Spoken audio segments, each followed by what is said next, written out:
நீயோ பாலகனே, உன்னதமானவருடைய தீர்க்கதரிசி என்னப்படுவாய்.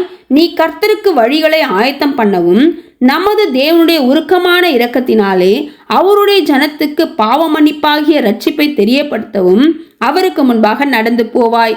அந்தகாரத்திலும் மரண இருளிலும் உட்கார்ந்திருக்கிறவர்களுக்கு வெளிச்சம் தரவும், நம்முடைய கால்களை சமாதானத்தின் வழியிலே நடத்தவும், அவ்விரக்கத்தினாலே உன்னதத்திலிருந்து தோன்றிய அருணோதயம் நம்மை சந்தித்திருக்கிறது என்றான்.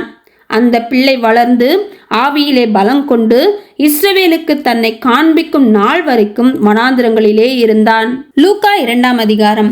அந்நாட்களில் உலகமெங்கும் குடிமதிப்பு எழுதப்பட வேண்டும் என்று அகஸ்துராயனால் கட்டளை பிறந்தது. சீரியா நாட்டிலே சிரேனேயு என்பவன் தேசாதிபதியாய் இருந்தபோது இந்த முதலாம் குடிமதிப்பு உண்டாயிற்று. அந்தப்படி குடிமதிப்பு எழுதப்படும்படிக்கு எல்லாரும் தங்கள் தங்கள் ஊர்களுக்கு போனார்கள். அப்பொழுது யோசேப்பும் தான் தாவீதின் வம்சத்தானும் குடும்பத்தானுமாய் இருந்தபடியினாலே தனக்கு மனைவியாக நியமிக்கப்பட்டு கர்ப்பவதியான மரியாளுடனே குடிமதிப்பு எழுதப்படும்படி கலிலேயா நாட்டிலுள்ள நாசரேத்தூரிலிருந்து யூதேயா நாட்டிலுள்ள பெத்லகேம் என்னும் தாவீதின் ஊருக்கு போனான். அவ்விடத்திலே அவர்கள் இருக்கையில் அவளுக்கு பிரசவ காலம் நேரிட்டது. அவள் தன் முதற்பேரான குமாரனை பெற்று சத்திரத்திலே அவர்களுக்கு இடமில்லாதிருந்தபடியினால் பிள்ளையை துணிகளில் சுற்றி முன்னணையிலே கிடத்தினாள். அப்பொழுது அந்த நாட்டிலே மேய்ப்பர்கள் வயல்வெளியில் தங்கி ராத்திரியிலே தங்கள் மந்தையை காத்து கொண்டிருந்தார்கள். அவ்வேளையில் கர்த்தருடைய தூதன் அவர்களிடத்தில் வந்து நின்றான்.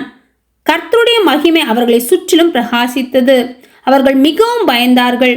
தேவதூதன் அவர்களை நோக்கி, பயப்படாதிருங்கள், இதோ எல்லா ஜனத்துக்கும் மிகுந்த சந்தோஷத்தை உண்டாக்கும் நற்செய்தி உங்களுக்கு அறிவிக்கிறேன். இன்று கர்த்தராகி கிறிஸ்து என்னும் இரட்சகர் உங்களுக்கு தாவீதின் ஊரிலே பிறந்திருக்கிறார். பிள்ளையை துணிகளில் சுற்றி முன்னணையிலே கிடத்திருக்க காண்பீர்கள்.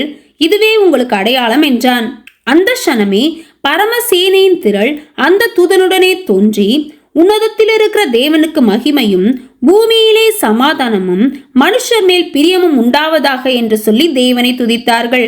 தேவதூதர்கள் அவர்களை விட்டு பரலோகத்துக்கு போன பின்பு மேய்ப்பர்கள் ஒருவரை ஒருவர் நோக்கி, நாம் பெத்லகேம் ஊருக்கு போய் நடந்ததாக கர்த்தரால் நமக்கு அறிவிக்கப்பட்ட இந்த காரியத்தை பார்ப்போம் வாருங்கள் என்று சொல்லி தீவிரமாய் வந்து மரியாளையும் யோசேப்பையும் முன்னணையிலே கிடத்தியிருக்கிற பிள்ளையையும் கண்டார்கள். கண்டு அந்த பிள்ளையை குறித்து தங்களுக்கு சொல்லப்பட்ட சங்கதியை பிரசித்தம் பண்ணினார்கள். மேய்ப்பராலே தங்களுக்கு சொல்லப்பட்டதை கேட்ட யாவரும் அவைகளை குறித்து ஆச்சரியப்பட்டார்கள்.